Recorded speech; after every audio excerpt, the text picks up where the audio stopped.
Porsche 911. ഒരു Porsche 911 എന്റെ dream car ആയിരുന്നു. സംഭവം വെച്ചാൽ പോർഷെ 911 എന്ന് പറഞ്ഞാൽ എന്റെ ഡ്രീം ആണ്. Porsche 911 GT3.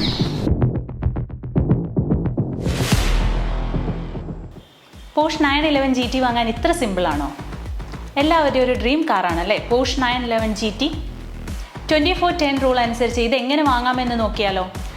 അതായത് ഏകദേശം പോർഷ് 911 GTയുടെ ഓൺ റോഡ് പ്രൈസ് ആയ 3.5 CRന്റെ 20% ആയ 70 lakhs നമ്മൾ ഡൗൺ പേയ്മെൻറ്റ് നൽകിയാൽ 80% ആയ 2.8 CR നമുക്ക് ലോൺ എടുക്കാം.